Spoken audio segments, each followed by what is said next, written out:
are listening to the #1 real estate podcast in the world, where we talk with real estate professionals about their wins, losses, lessons, stories, help you win in your local market. Today, my name is Cody from Sheridan Street. Today, I am solo, and I have a very special guest. Usually, I'm here with Vikram Diol, so we would do a little bit of banter, but he's traveling to Medellin, and I'm meeting him up in Medellin, trying to escape the winter, if you must. But today, I have Scott here with me. And really excited to sit down and to chat about kind of your wins, your losses, lessons, stories. Scott, why don't you give us like a high-level overview on like kind of who you are, how long you've been in real estate, and just give us kind of like the SparkNotes version on how you got to where you are today. Yeah, thanks for having me. I'm excited to be here. Way back in, I've been licensed for 17 years. I always joke and say I had hair when I started. So if anybody's watching the interview online, you'll get the joke. And my wife and I bought our first house in 2005. Mike Holmes at Homes on Homes was the biggest thing on TV at the time. So we renovated our house. I had some friends that were in the real estate space, and I just got interested in real estate and got my license and really have just been successful at it ever since. Like I said, 17 years now in the business, and yeah, I'm excited to be here, and it's been a good ride. And the thing I think that, I've learned over the last couple of years is when you first start out in the business, it's about, the money and the houses and the deals. And as you get into it, you realize how much more it is about the people and the service aspect of the business. So it's been an interesting journey. 17 years, you've seen a ton of market shifts, and, currently like, back half of 2022 was absolutely a market shift. I chat with tons of team leads from across the country that are in a space right now where they're really trying to figure out like what their next right thing is. Like you can you walk us through kind of like when you first started, like what were some of the key tangible things you did, and like how you had to kind of pivot throughout your business? Because like I do want to start here in regards to like you have such a wealth of knowledge around different like real estate markets. Like what were some of the principles in the beginning that you were able to implement, and like just walk us through the story of kind of the transgression of like 17 years in real estate? It's funny. There's that old quote that it's funny that the harder I work, the luckier I get. And that is going to be true if you're a brand new agent watching this or somebody that's been in the business 20 years. I was out flyering condo complexes the other day. And it's funny you asked the question, because as I was putting these flyers in these mailboxes, I thought back to my first year in real estate, where I must have did a half a dozen or a dozen deals by flyering condo complexes. And it was just, I kind of remarked to myself that it's come full circle, just because in our market right now, condo inventory is low, and it makes sense to do it. And, I have always been, I've always been a grinder. I mean, I really envy those agents that, maybe have a database that constantly feeds them. And I have that to a certain extent now, or, is a very social butterfly and has all those connections where those deals sort of just come to them. My career since day one has been marked by a grind. And I don't say that as like some badge of honor. It's just, we might get into it later in the episode, but like for sale by owners and expired listings and door knocking and, just not saying no. I mean, when somebody says no, let's figure out a way to get it done. If a deal is, on the floor, it's like, let's get the paddles out. Let's revive this thing. I've just never taken no for an answer. And I probably do a half a dozen deals a year where other agents probably would have just walked away from them. And not to go off on a tangent, but I'm in the middle of a deal right now where I don't know if I've been as verbally abused as I have been this last week. It's actually been a very challenging week. And I thought to myself, why don't I just fire this guy? Like, I don't need this. And a couple of things that stood out to me is, one, I bet there's very few agents that can actually service this guy, that can take what he's dishing out and see it through to the end. And two, sometimes I see a little bit of myself in him. You want value for money, even though he's definitely crossed the line.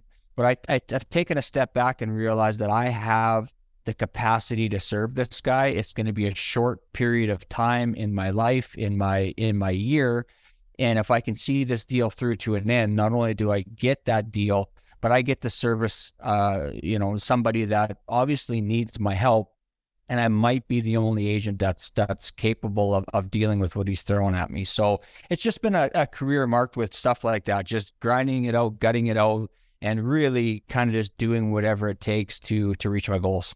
We are 100% going to get into for sale by owners, but like I want to unpack what you just said, because I think I've chatted with hundreds of team leads of real estate agents across North America. And the ones that often are successful, and like if you're listening back to this podcast, they always like the ones that are successful long term. Sure, they have their sphere of influence, they have their referral business, but they have some sort of other way that they've generated business. Like, one of my good friends, Sharon, says this consistently. There's now business. It's like, it's your activity based business. There's your referral and your sphere business, but then there's your pipeline business. It's like you need all three in order to build sustainable business. And like, I don't know if you're seeing this in your local market, Scott, but like I've been chatting with a ton of real estate team leads or even just real estate agents that have only done the referral or the sphere type of business. And they're now sitting there being like, these people aren't transacting, right? They're not transacting the same way that they were, obviously even in 2020 and 2021. Yeah. And you've seen a lot of different shifting markets. Now, in the different shifting markets, like have your strategies changed? Like what is your strategy today? And we're going to get into for sale, and maybe it is for sale by owners, but like what is your strategy today and how has it evolved over the last 10 years? Like, are there any new tips or tactics that you're doing today that you weren't doing 10 years ago? Or were there things 10 years ago that you're not doing today? Like, I'm just really curious to know, because you have that wealth of knowledge over the last 17 years. Yeah, great question. I mean, obviously, insert social media, which has changed a little bit, and I'll touch on that. But I look at my business as buckets, and I have my whiteboard in front of me right now, and I have all my deal sources or deal leads that I could get. And obviously, there's referrals, there's past clients, the vendors that you work with, running a podcast or social media, there's YouTube, there's sign calls, there's buyer leads, seller leads, builders, investors, mortgage brokers, referrals within my company, for sale by owners, for rent by owners, and expired listings. So that's, to me, whether you've been in the business 1 year, 5 year, 10 years, those deal sources, except for some of the social media stuff, have kind of always been there. And so what I do with my business is I say, okay, my goal is 50 deals this year. I don't have to actually do 50 deals. I just need to convert 5 for sale by owners. And I just need to convert 5 expireds. And I just need to list 10 properties. I just need to sell 10 buyers, 2 from Facebook, 2 from YouTube. And so it sort of helps me settle into, hey, we're end of February, where am I at? No problem. I know I'm going to get these 7, for sale by owners or whatever the case may be. So it helps me not to stress out and think I got to do 50 deals, as really I don't. I only got to get my 2 from YouTube, and I'm already sort of making my goals. And so to sort of circle back and answer the question as to how has that changed over the last 5, 10, 15 years, the truth is really it hasn't. Those deal sources have always been there. And sure, some years, like the last 2 years were phenomenal for everybody. I didn't do as many for sale by owners because I didn't have to grind that area because there was deals elsewhere. Mm-hmm. So I will just sort of shift the weight I give to each one of those deal sources this year based on where the market is at. And then of course the, insert social media. I do quite a bit of business from social media. I'm pretty active on, and my strategy is very educational. Like I probably should post more personal stuff, but I'm on there giving advice. You'll see very little just listed, just sold out of me. I'm not looking to toot my own horn and be, braggadocious. I'm mostly trying to give value and educate and provide that value that way. And it's paid off well on the social side. I love the ethos that you have, and we share the same type of ethos. So that, like, it's always fun talking with people that like share the same type of ethos to business around, like, there's multiple different sources, and some years you might have to work other sources harder than others. And, that's the very similar type of ethos. Now, I want to unpack with you for sale by owner, because I'm really curious kind of like what your strategy is for sale by owner. It's like, I think the often thing, and you probably hear this from agents in your local market or even agents that you speak with across the country, it's like, well, that doesn't work.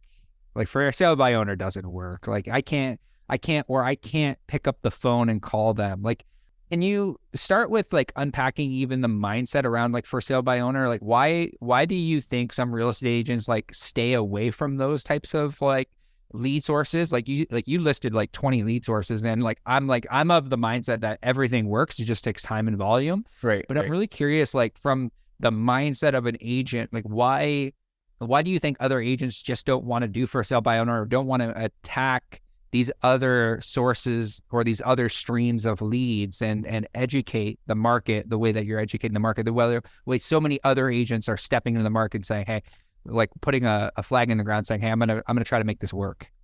Well, the first thing I'll say to any agent in my market listening is that for sale by owners don't work, don't call them. I'm just kidding. But to answer the question, around the mindset of it, people are scared, and you're absolutely right. I could count on every finger every time I heard somebody say, "Oh, I'm not going to call for sale by owners," or "For sale by owners are mean," or I'm going to get told to F off. And you know what? It actually couldn't be further from the truth. And I think so. I think there's a fear, and I think that agents don't know how to approach them. And so when you don't know how to do something, your analysis paralysis, you're like, should I mail to them? Should I call them? Like, what should I do? And it's like anything, they'll try it and do it for a while. They'll call a couple, they'll send mailings out for 2 months, and they might get no response and be like, well, this just doesn't work. And there is definitely a right way and a wrong way to approach the for sale by owner. And most agents approach them in the wrong way. And I have a business coach, and I joke all the time that for every agent that does it the wrong way, it actually makes my job easier by coming in and doing it the right way, because they have sort of something to compare it to, right? It's like, well, I had 3 agents call me, and clearly one of them stands out above the other one. So yeah, there's a right way and a wrong way to do it. And I just think that agents are scared to step out and learn that new skill. So what are the wrong ways? Well, first of all, you don't want to be condescending. I mean, so many agents call for sale by owners with this attitude, like, why didn't you list with me? You're never going to sell your home yourself. Like, who do you think you are? Don't you can't market it. You don't have the, like, just that attitude, right? That condescending attitude. And for sale by owners know that they don't have access to the MLS. They know they don't have the same exposure. They already know all of the cons, but they want to give it a shot. And agents, I don't think, understand that you need to allow them, in a sense, to fail. And I don't say that to be rude, but you need to give them a chance to figure out for themselves that it's not going to work before they will even entertain you as a viable option. Very interesting. So when you say for example, you have a for sale by owner, and like how would you say would be like the top 3 steps that somebody can take in order to have a conversation with a for sale by owner? Like where are you getting the data? How are you getting how are you getting the right data for somebody that might not know? And then the other question is like, how do you even engage a conversation that gets that person to be intrigued by what you have to say? Yeah, great question. And maybe what I'll do is I'll give you the high level version of the entire process, and then we can break it down if you want. But every market has their own source. Like, I actually am lucky in my market. I have a dedicated for sale by owner website that has pictures and pricing and names and phone numbers. Like, it's beautiful. And depending on when people are listening in the US, I think Zillow is a good source. And every market is going to have, maybe it's Facebook, maybe it's, Craigslist or whatever you have, but every market has a source. So once you identify the for sale by owner, what I do is I essentially call them up, and I have a script, and it basically, goes like this, like, hey, Cody, just calling to see if the house is still for sale. And most of the time it is. And great. Would you be open to the possibility of paying a buyer's commission if we referred a buyer to you? And most of the time they say yes. If the only 2 objections I ever really get are, do you have a buyer and what's the commission? I usually try to steer as clear as the commission conversation as I can, but sometimes you just have to explain it. And so then I always say, well, that's great, Cody. The follow-up question I have for you then is, just so that I could speak with knowledge on your home to any buyers I'm working with, or even agents in my office that have buyers, would you be offended if I were to schedule an appointment with you to pop by and have a quick look at the home? And the answer is usually no. No, I'm not going to be offended. So in a sense, they're saying, yes, you can come look at the home. And then I set the appointment. I usually say, well, listen, I have to be in your area anyways. That's a really great line. I have to be in your area anyways. Are you a 9 to 5 or do you have some time during the day? They tell me their schedule. I set an appointment just to preview the home. And then at that point, I use some of the old school, like Mike Ferry, if you sell the home, where are you going next? How did you price it? And two questions that I ask all the time, 2 or 3 questions that are really powerful is, I ask them, how did you happen to come up with your price? Did you just look in the neighborhood and see what else was for sale? Or did you have an agent come in and help you price it? And so that question there tells me if there's another agent involved. Yeah, we had 3 agents in. Okay, now I have a bit more information of what I'm dealing with. And then I also ask them, I pose it this way. I say, like, listen, Cody, I just don't want to step on any toes. If you were to list the home, do you have an agent that you typically list with? And they'll either say, well, no, they might say my sister's an agent or my sister-in-law or the old agent that we used. Or again, I'm just digging for information to find out what's really going on with this person. So now I have the information. I'm armed with the information. I have an appointment set. I show up to the house to preview the listing. And this is a place where agents go wrong. I'm not there for a listing presentation. I'm not there to list the home. I'm simply there to preview the home and build rapport. If you walk in with your binder and your listing presentation, you're dead in the water. They'll see that a mile away as a bait and switch. Walk into the home, preview the home, build rapport. Oh, I love the kitchen. Oh, whose idea was it to tile the fireplace? Oh, I bet, you have a lot of fun in this backyard. Like, I'm just building rapport.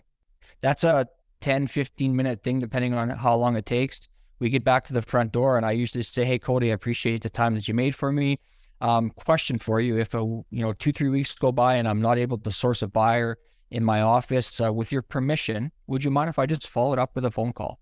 And they say, yeah, no problem. And then I reiterated, I always say, well, thanks. I just wanted to ask for your permission because I know, Cody, you get a lot of calls from other agents and I just didn't want to be one of those guys. And then they usually laugh. And now I've just set myself apart from every other agent that's just called them to get the listing, because I haven't even tried to get the listing yet.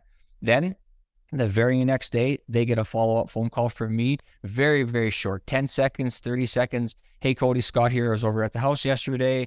I just wanted to give you a quick follow-up call, let you know I appreciate the time you made for me. It's a beautiful home. I'll do everything I can to find a buyer. And if not, like I said, I'll call you in 2 or 3 weeks.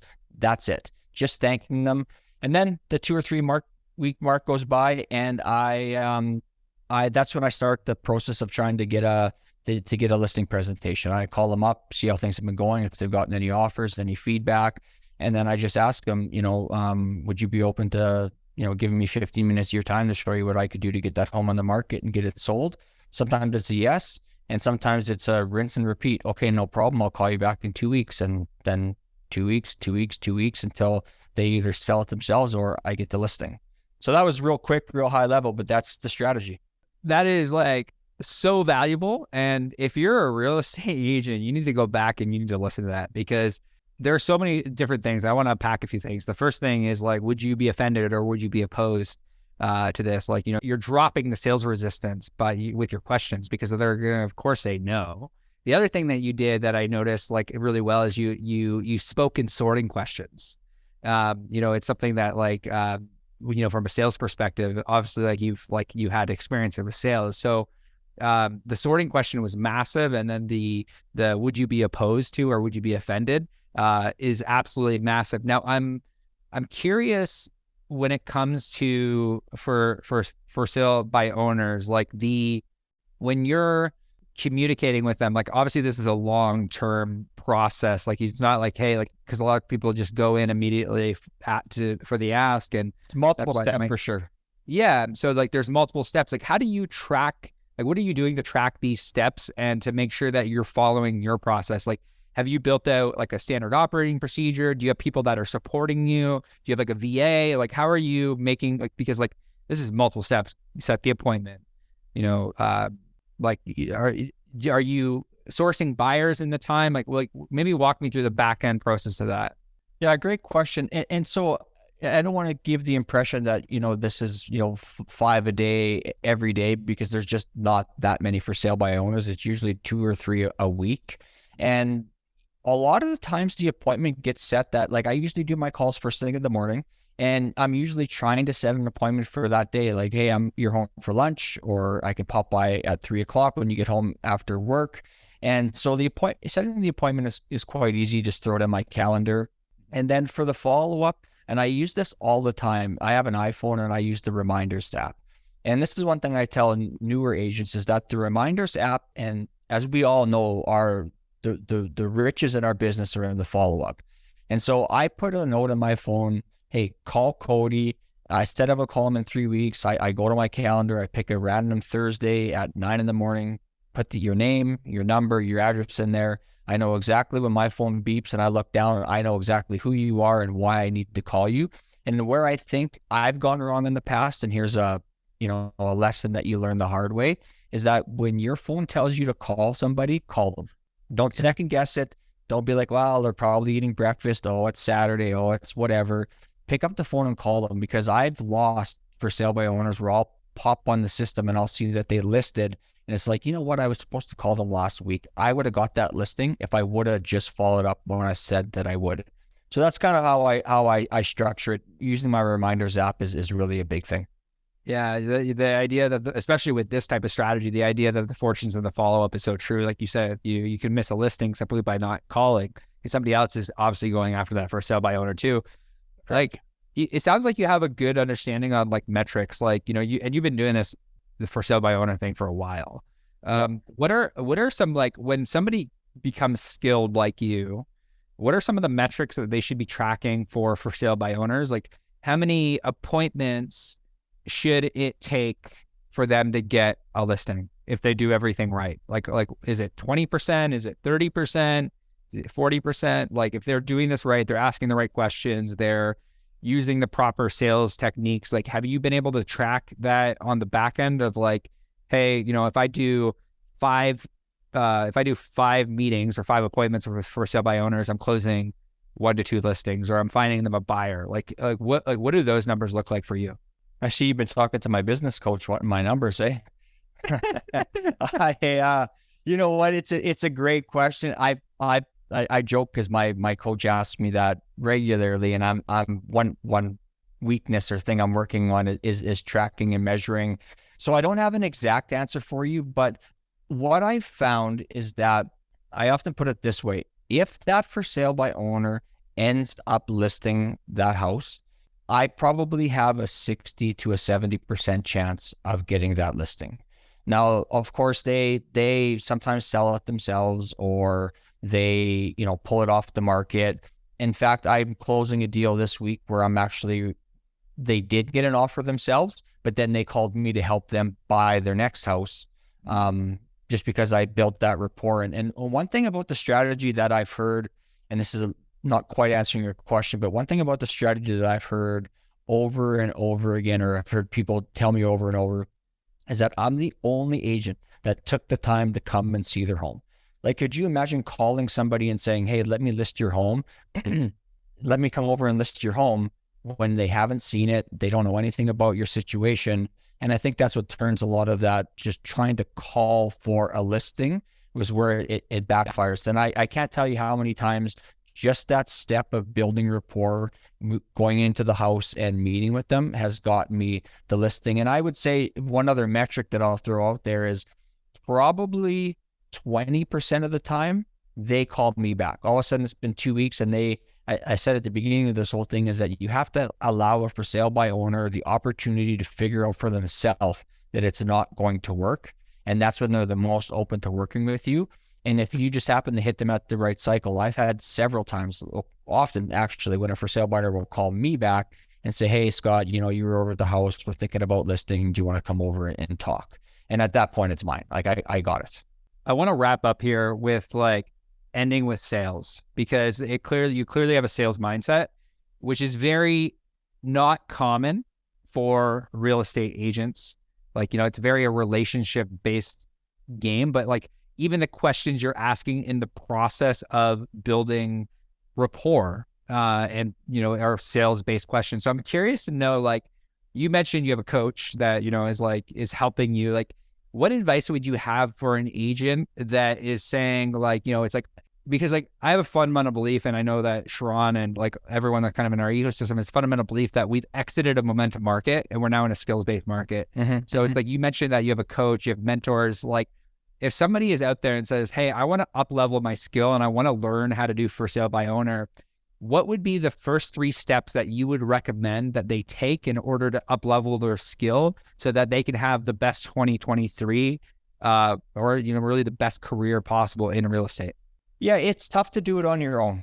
I think that once you're in the grind, you'll know this, but being a real estate agent or probably an entrepreneur in general is a very lonely business. We spend a lot of time by ourselves, we grind by ourselves, and we have to figure it out by ourselves a lot of the time. So I think, finding a coach or a mentor is probably crucial, or find somebody that's doing what you want to do. And I think that you'll find that old statement that, people that are above you will never push you down. They'll always pull you up.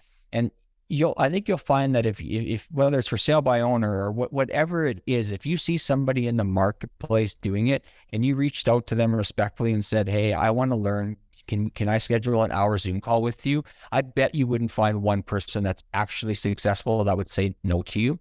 So getting a coach, getting mentorship. And I think people really, I I hear Tom Ferry talk about this all the time about moving into a team-based, real estate ecosystem. And there's nothing wrong with joining a team. And I think with some of the, the Reels and the EXPs and the cloud-based models now, it's so much easier to get into a team ecosystem where you still have your individuality and, you're not necessarily paying to be on a team, but you get all the benefits of being on a team. So I think coaching, mentorship, just looking for guidance and maybe looking to join a team might make a world of difference for an agent, especially if they're, sub 5 years or 10 years in the business. Scott, I just want to say thank you. I want to say, like, more than anything, I want to say thank you for sharing, your for sale by owner strategy. And like, I highly implore anyone, especially this market, if like you're there, if you're sitting there and you're like, my pipeline has dried up or my sphere of influence just isn't transacting right now, I encourage you to take this like strategy and run with it. That's the whole idea of the Our Agent podcast, is to help you really drive massive value into your business and help more people in your local community. Scott, if somebody were want to reach out to you and they want to have a conversation about real estate, or they want to have a conversation about maybe it's an agent to agent referral, where would be the best place that we can direct them to have a conversation with you? Yeah, probably like most people, Instagram is a great place for DMs. And in my Instagram, I have my link in bio that you can connect with me if you're somebody that likes LinkedIn or TikTok. But just Scott Ziegler, if you find it, you'll see a real handsome guy with a bald head on the profile picture. You can't miss me. And let me just also say this: if you do listen to this episode and you want to reach out to me on the for sale by owner strategy, I got a slide deck ready to go. I can fire it off to you that has the entire script, all the objection handlers, and everything that I can send over to you. I don't have a problem with that. This is why I love the cloud-based model. People leading with so much value. But I want to say thank you so much for sharing so much value today on the Our Agent podcast. Scott, really, really do appreciate it. I want to say thank you for tuning in to another episode of the Our Agent podcast. We'll see you soon.